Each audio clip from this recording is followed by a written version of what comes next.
তো এসআইআর যে ফর্মটা আপনাদের কাছে দিয়ে যাচ্ছে সেটা কিভাবে ফিল আপ করতে হয় আমাদের এক বিএলও সাহেব তো তিনি কি বলছেন আপনারা ভালোভাবে মন দিয়ে শুনবেন।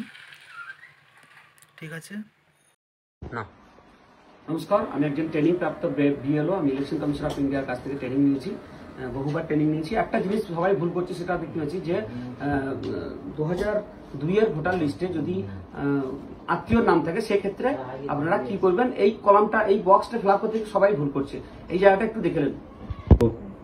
দেখেন এই জায়গাতে সবারই ভুল আছে, মানে এক্ষেত্রে এই যেমন একটা কেস, এই কেসটা কি আছে যে নিজের নাম নেই 2002-এর ভোটার লিস্টে, অথচ দেখা গেল 2002-এর তার আত্মীয়র কোনো আত্মীয় নাম আছে। আত্মীয় বলতে কি বোঝাচ্ছে এখানে? বাবা মা, ঠাকুমা অথবা ঠাকুরদা, তাই তো? এখানে এই একটা কেস সবুজ শেখ, এই কেসটা আমি ওর মায়ের নাম আছে, ওর বাবার নাম নেই। ঠিক আছে, সবুজ শেখের 2002-এর মায়ের নাম আছে।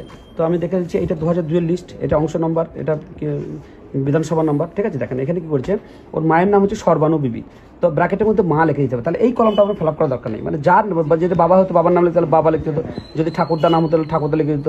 ঠিক আছে, যদি ঠাকুমা এরম। ঠিক আছে, সেই সময় কি ইপিক নাম্বার ছিল এখান থেকে দেখেন 2002-এর ভোটার লিস্ট অনুযায়ী যে ইপিক নাম্বারটা ছিল সেটা এখন পরিবর্তন হতে পারে, কিন্তু সেটাই লিখতে হবে। 2002 যেটা ছিল সেটা লিখতে, আমি সেটাই লিখেছি। তারপর হচ্ছে যে ইপিক নাম্বার, তারপর আত্মীয় নাম। আত্মীয় নাম বলতে বোঝায় 2002 ভোটার লিস্টের এইখানে আত্মীয় নাম হিসেবে কি লেগেছে, কাসেম আলী লেখা আছে। এটা কাসেম আলী অ্যাকচুয়ালি কিন্তু সর্বানুর, এই যে সর্বানু বিবির বাবা, কিন্তু লেখা আছে স্বামী, ভুল লেখা আছে, কিন্তু এই ভুলটাই আপনাকে লিখতে হবে। আমি কিন্তু এখানে স্বামী লিখে দিয়েছি, দেখতে পাচ্ছেন? তারপরে চলে আসুন, মানে এই তিনটে জিনিস একটু কনফিউশনটা ক্লিয়ার করলেন। দেখেন সবুজ শেখের মায়ের নাম সর্বানু, হ্যাঁ সর্বানু লিখলাম। সর্বানুর এইখানে যে আত্মীয় নামটা, আত্মীয় নাম বলতে এইটা বোঝায়। এই লিস্টে দেখেন এইখানে হচ্ছে নির্বাচকের, মানে 2002-এর ভোটার লিস্টের যাদের ভোটার লিস্টে নাম উঠেছে তাদের নাম, এখানে হচ্ছে আত্মীয় নামটা। ঠিক আছে, আর সম্পর্কটার পাশেই আছে, সম্পর্কটা স্বামী হিসাবে এখানে লেখা আছে। এটা অ্যাকচুয়ালি পিতা হতো, কিন্তু স্বামী লেখা আছে। যেহেতু 2002 লেখা আছে সেহেতু আমি এখানে কোনো পরিবর্তন করতে পারবো না, এখানে কিন্তু হুবাহুব সেটাই লিখতে হবে। ঠিক আছে, ভুল হলেও লিখতে হবে। এবার জেলাটা বর্ধমান লিখে দিয়েছি, যেহেতু তখন পূর্ব বর্ধমান ছিল না, শুধু বর্ধমান ছিল।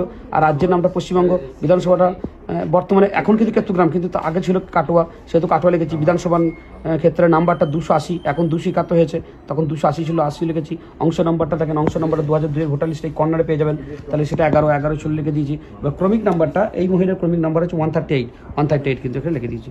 এইভাবে আপনি ফর্মটা ফিল আপ করবেন। এইখানে যে যার এসআইআর ফর্ম, তাকে এখানে সই করতে বলবেন বা টিপ দিতে বলবেন, আর এখানে বিএলও সাহেব সই করে দেবে, ব্যাস কমপ্লিট হয়ে যাবে।